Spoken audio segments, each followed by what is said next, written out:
Alright, ladies and gentlemen, boys and girls, welcome back. It's me, Addy, again, and I hope you guys are in a spooky mood, even though it isn't the month of Spooktober, and that's because I just completed Dead Space Remake over on Twitch recently, and so I'm here to hit you guys with a review as usual. But first things first though, I've got to let you guys know that I have not played the original Dead Space. I actually went into this remake completely blind, and so this review is going to be based off of that. So as a relatively new fan to the survival horror genre thanks to Resident Evil 7 and 8, I was eager to try out this remake even after my disappointment with the original Dead Space's spiritual successor, that being the Callisto Protocol. Due to my experience with that game, I went into Dead Space Remake with tempered expectations.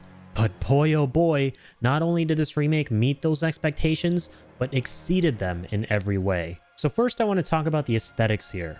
They were nothing short of amazing.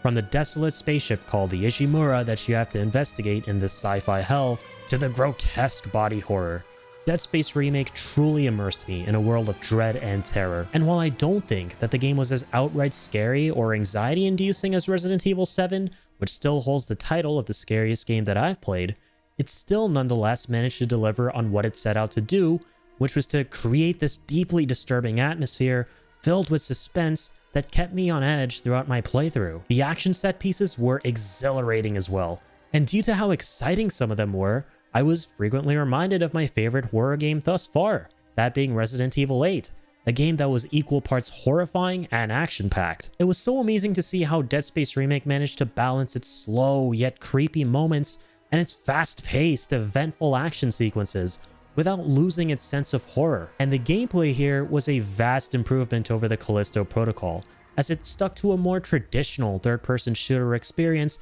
that was very fluid and enjoyable. Now, while the Callisto Protocol boasted beautiful graphics, which were even better than Dead Space Remake, I would say, it had major issues with its gameplay and story, the latter of which I'll address in the context of Dead Space Remake later in this review. Attempting to reinvent the combat wheel by having you pretty much MMA fighting zombies all up close and personal, Callisto Protocol promoted a combat system that was extraordinarily clunky and even immersion breaking, as it pulled you out of the horror completely. And this also led to a game, in my opinion, that was unreasonably frustrating and difficult as opposed to challenging and rewarding. Dead Space Remake quelled those issues, and what I loved about it is that it stuck to a combat formula that has been proven to work, and executed it with so much polish, in my opinion. And with regards to the difficulty, nothing felt unreasonably hard in this game. There were difficult moments for sure, but they felt fair, and I really do appreciate how even though I was playing on medium difficulty, it wasn't stupidly easy nor impossibly hard. It was just right. I could get through this game with an acceptable degree of resistance, where I felt satisfied after every single combat encounter and still got to experience the thrills and chills of the spooky enemies. At no point did they feel like a joke, and the threat they posed in-game certainly lived up to their visual design. Now, this wasn't something I could say about Callisto, unfortunately, where the feeling of being threatened by the enemies was completely reduced when you would engage in close quarters combat with them. You felt stronger than the zombies in that game, which was a big issue as it took away from the fear. But here in Dead Space, having to move slowly yet desperately and shoot these dexterous devils from a distance as they menacingly approached you really added a sense of urgency and unease to the overall experience, which was fantastic. So overall, you guys, gutting down and dismembering these nightmarish foes with the incredibly fun assortment of high-tech and kick-ass weaponry that this game presents you with was a blast. And speaking of these foes, I want to say that the enemy variety was very impressive here.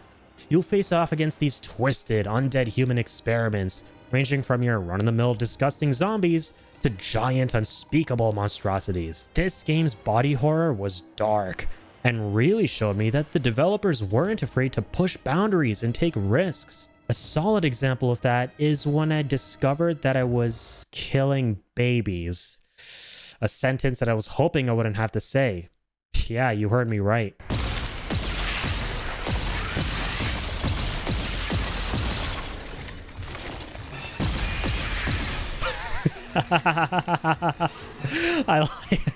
I like the way it just fell so slowly.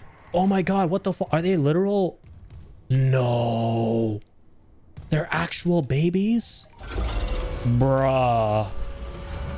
That's twisted. Shit just got dark real quick when I made that.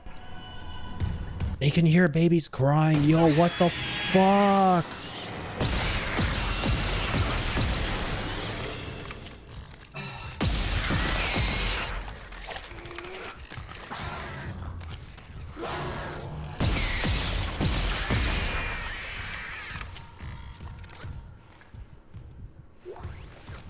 So yeah, the combat and how it added to that fear and unease was simply fantastic. And to fuel the combat, there's a very neat shop and upgrading system for weapons and body armor in this game, which I found to be simple yet fun and ambitious. And one creative touch that I loved about not only this game in particular, but a lot of the game's other facets as well, is that all of this is diegetic, which means that your interface for upgrades, your menus, and even your health bar and special ability gauges are all embedded within the world of the game for extra immersion. Even the Callisto protocol had this aspect to it, and was one of the few things I genuinely really liked about that game as creative decisions go. And right now, I did also just mention some special abilities in Dead Space Remake, and with those I was referring to kinesis and stasis, two mechanics which allow you to levitate objects and hold enemies in place respectively for a finite duration. These abilities complemented the gunplay well, and I thoroughly enjoyed using them for the most part, especially stasis, which was a lifesaver against those terrifying marathon runner zombies that bolt at you a mile a millisecond.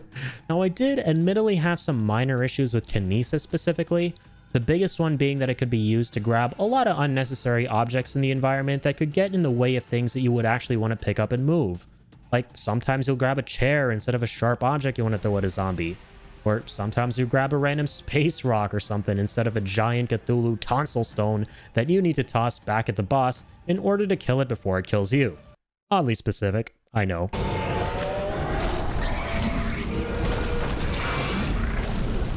Ah, I'm dead. Fuck. Oh, you have to be so precise when aiming kinesis. I grabbed something else off of the side, I feel, instead of the actual tonsil stone. So you just saw one of the deaths there, and after dying in a variety of gruesome and horrific ways in this game, which is definitely one of the pros of the experience, the game presents another issue I want to touch on, which is a checkpoint system that isn't too great in my opinion. I felt like every single time I died and had to restart a segment in this game, I had to reload a save from an unreasonably long time ago, and so I just wish that this game had a better autosave feature implemented for performing certain key actions like picking up items, upgrading weapons, and more, would register an autosave so that you at least don't lose all that progress before a fight, which you unfortunately do for the most part in this game, which tends to reload you to your last manual hard save for the most part. And on the topic of all the tiny gripes I had with this game, another pet peeve were the unskippable cutscenes. I was stuck at a certain spot in this game for about 15 minutes or so where I kept dying to some formidable foes, and every single time I had to redo the encounter, I had to watch a very gory and disturbing cutscene that wasn't particularly long, but it wasn't short either. And hey, I mean, I've got nothing against gore and violence in games, but I'd be lying to you if I said that I wasn't at least a little bit afraid for my sanity and mental well-being after seeing such brutal shit play over and over again. Like, no game, no. I'm not gonna let you brainwash me through your very cool, yet sordid, unskippable cutscenes. No. Oh my god, he actually killed me. No, dude. I don't want to watch everything again. I can't skip, man. You can't skip cutscenes. Oh god. I don't want to go insane by the end of this, man. This cutscene's gonna drive me crazy, literally. It's so gory and yucky and loud. Alright, I get it, Captain. You think you're the sexiest man of the year or some shit. In one of those magazines. In a zombie form. No need to rub it all in my face, yo. But goofiness aside, you guys, I know I'm just messing around. These were tiny issues, but they weren't massive in the grand scheme of things, and they certainly didn't detract from my overall enjoyment of this game. Alright, moving on. So another thing I want to mention are the additions this game makes to the original. The game's embellishments to the original Dead Space were a sight to behold. Now, like I said, I haven't played the original Dead Space.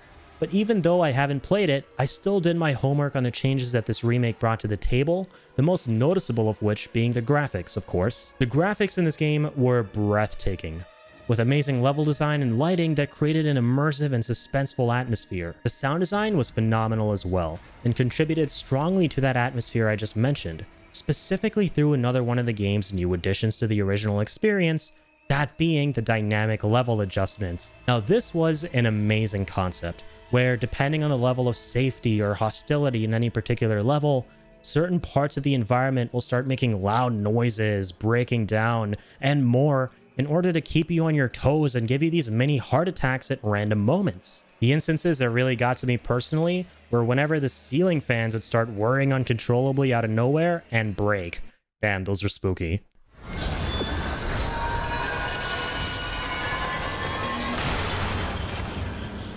What the fuck? Another excellent addition was a fully voiced protagonist. The main character in this game, Isaac, is now fully voiced and has a personality of his own, unlike in the original game where he was a silent protagonist. And one really neat thing about this is that depending on his level of health, his lines of dialogue and replies to other characters will vary from sounding painful and on the verge of dying to being cool and collected. This added a layer of realism and emotional depth to the game that I'd imagine was missing in the original. And I loved that. And since we're on the topic of characters, I'll quickly touch on the narrative side of things, which I felt was done very well here. Now, I won't lie, I didn't play this game specifically for the story, but I definitely grew to appreciate it as I played, and by the end of it, I absolutely loved it. Dead Space Remake's thrilling narrative features a blend of horror elements that I personally love, including eldritch, Lovecraftian, and cultist themes. And along the way, you'll encounter these really dark and enthralling twists that had me jumping out of my seat. I found the protagonist to be compelling and the villains to be really creepy,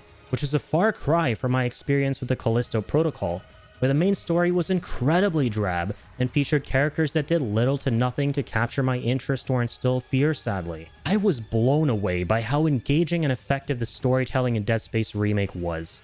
And I have to say that the beauty of it all is that this game makes me genuinely excited to see the rest of the original trilogy being potentially remade, since I'm now fully immersed in the world of Dead Space and just have to know what happens after the ending of this game. It was so good. So yeah, overall guys, Dead Space Remake is a game that all you horror fans out there cannot afford to miss, even if you're like me and haven't played the original. With its masterful execution of survival horror mechanics, breathtaking graphics, and impressive additions to the original, it deserves a solid 9 out of 10 from me. It does have some minor issues here and there that I touched on, but none that will sour your overall experience. This game is proof that sometimes a horror game doesn't have to be loaded with jump scares to make your heart race, even though this game is totally loaded with them. But by stacking all the right building blocks to create this uneasy and disturbing environment that will stick with you for a good bit after playing, Dead Space Remake does horror so well without feeling cheap. So buckle up and prepare to be spooked, because Dead Space Remake is one hell of a ride. Anywho's guys, I hope you enjoyed my review today. If you did, please do stomp at that subscribe button below, and do be sure to follow me over on twitch.tv/irritableindian so you can catch me playing through all these epic experiences live. Stay tuned for some more incredible horror shortly, as we're going to be playing the original Resident Evil 4 next for the very first time, followed by that game's remake when it's out, which is actually just around the corner, goddamn. But yeah, this is crazy, man. My channel is currently going through an era of survival horror games and their remakes right now, and I love it. That is just so cool. So I hope to see you guys join me for this ride. But until the next one, stay happy, stay healthy, stay positive, and as always, keep on keeping on.